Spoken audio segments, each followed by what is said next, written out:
This is an ACU Centre for Liturgy podcast. Speaking of liturgy.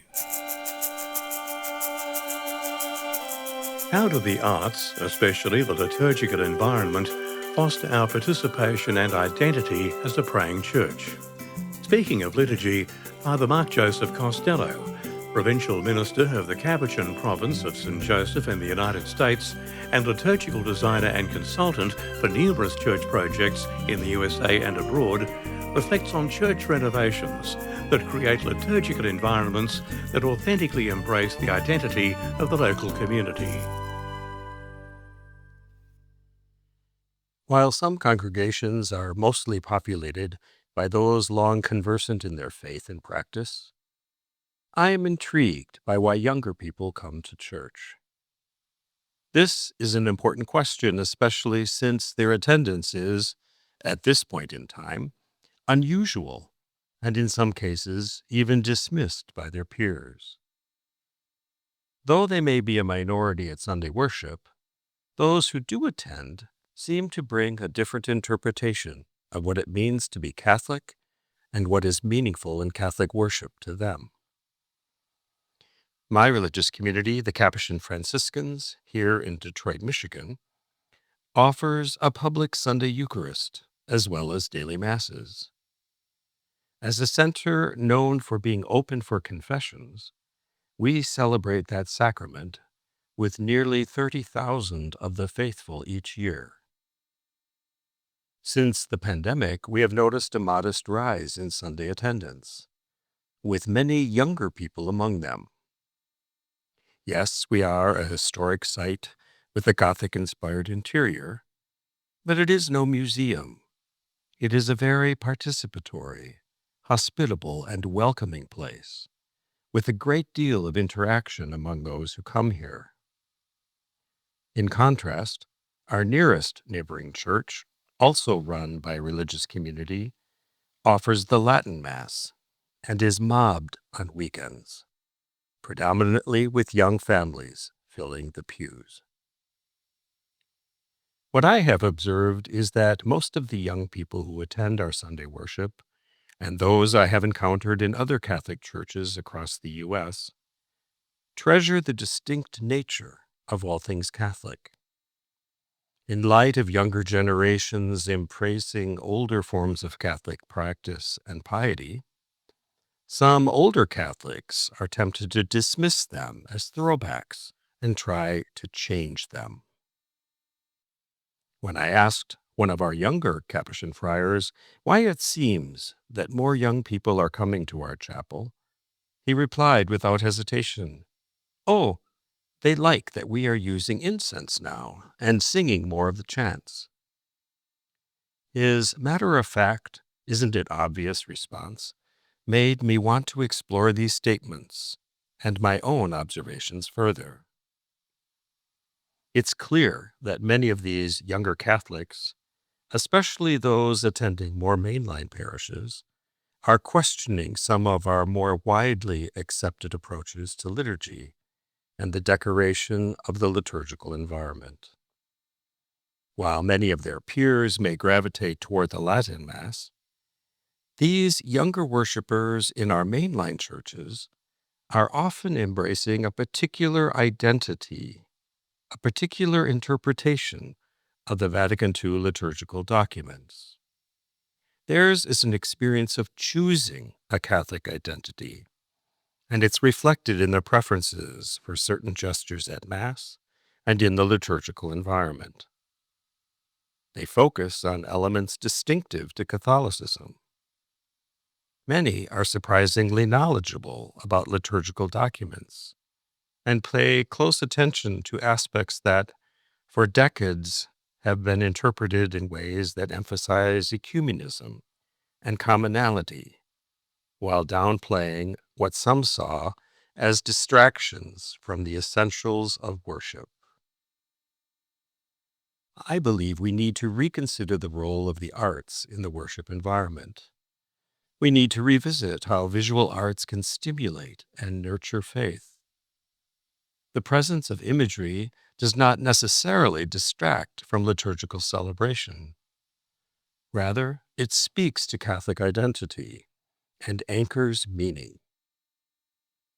This is the kind of meaning that those who choose to be Catholic in an increasingly secular world seem to be seeking, yet are not necessarily finding in many of our worship spaces. It is disconcerting to me that some in my generation and older view the reintroduction of elements once deemed pre-Vatican II inessentials as a retreat from the Council's core values. I watch our young families after Sunday worship, wandering through our large chapel, pointing out its many images to their children, pausing to pray before a devotional image or relic, or asking the Capuchin friars about some of the lesser-known images. They often comment on what a holy place this is. They, too, are active participants in the Sunday assembly. Interestingly, some older parishioners also welcome reconsidering the role of visual art in the churches where they worship. There are many stories, especially from the post-Vatican II renovations, of churches being stripped of their images with little consideration for the people who treasured them. I distinctly remember the renovations of my parish church, completed in time for my first communion. What struck me most was the burning of the altars in full view of us school children. Many people had no idea why this was being done. Certainly, some of what was removed was of questionable artistic and theological or liturgical value.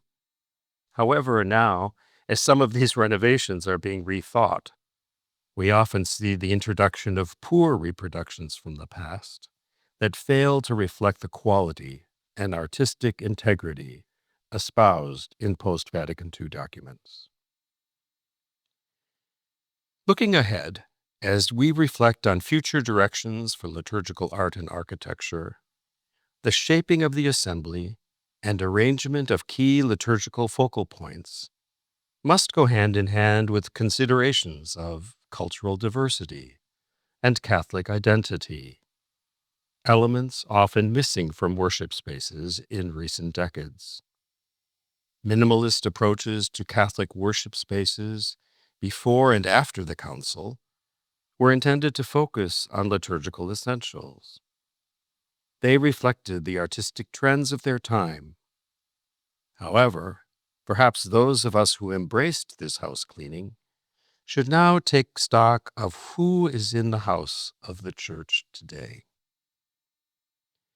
With more active engagement, we, who hold fast to the principles and values of the Church's reforms, can help form this next generation in ways that honor their experiences, while avoiding an uncritical reappropriation of the past. We might engage in dialogue to incorporate meaningful additions to the worship environment, not just for liturgy, but also to reflect the identity and spirituality of the community that gathers there.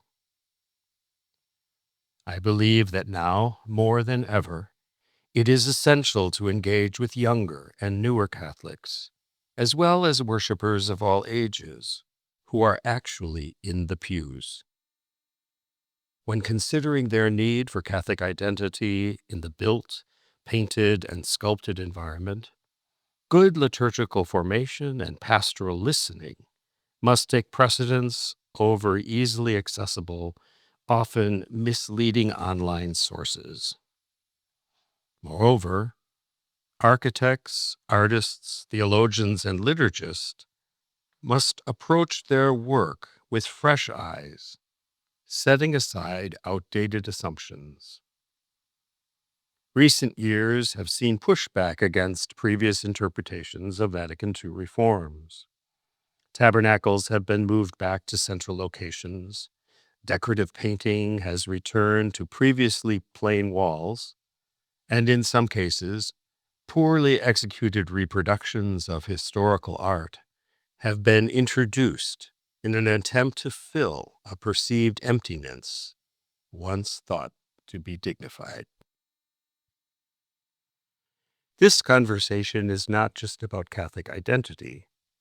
It's about the human desire for meaning in an often chaotic and confusing world.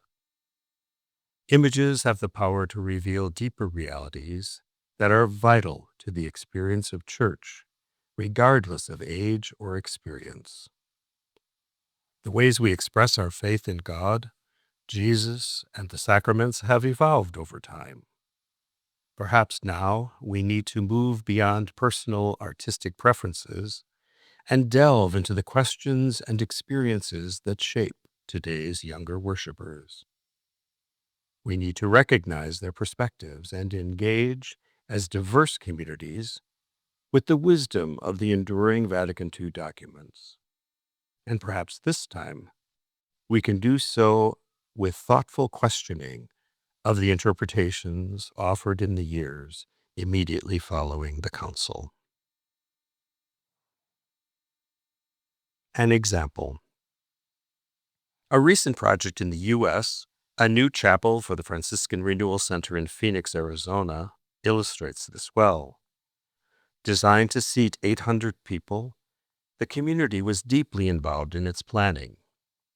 The building's design followed the principles of Sacrosanctum Concilium, while embracing contemporary architecture, natural materials, and a carefully planned art program. The stained glass imagery was inspired by St. Francis of Assisi's Canticle of Creation, an 800-year-old poem celebrating nature, reconciliation, and even sister death.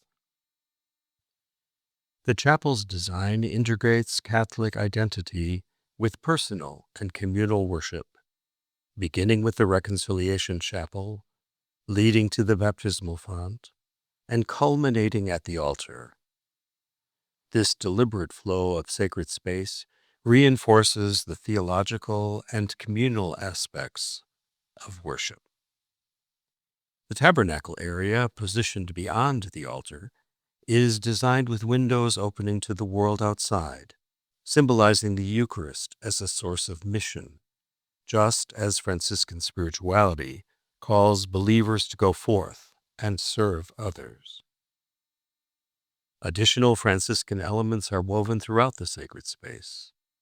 The wooden altar and ambo incorporate simple, natural materials, reflecting St. Francis's love for poverty and humility. The carving of straw on these pieces references the Christmas night when St. Francis gathered the people in the little town of Greccio and created the first known nativity, with live animals and an altar set upon straw for the Eucharist celebrated there. The presence of rustic stone walls and wood surfaces creates an environment that is both sacred and earthy, inviting worshipers into a space of quiet reflection. Importantly, the artwork and architecture were developed in dialogue with the community itself, a process involving parishioners, the friars, artists, and liturgical consultant working together. They created a space that was both deeply Catholic and distinctly Franciscan, while also responding to the spiritual needs of contemporary worshipers. The result is a chapel that does not simply replicate past styles, but embodies the rich traditions of the Church in a way that resonates with today's faithful. Conclusion. One of the Vatican Council's key goals was active participation in the liturgy. In past decades, professionals in liturgy largely defined what this meant. Perhaps in this era of synodality, we can reawaken a more inclusive exploration of participation, not as a top-down directive, but through engagement with today's believers. This engagement will shape not only our worship environments, but also the way we integrate imagery, moving beyond a few devotional images to re-engage with the Church's long tradition of storytelling through art.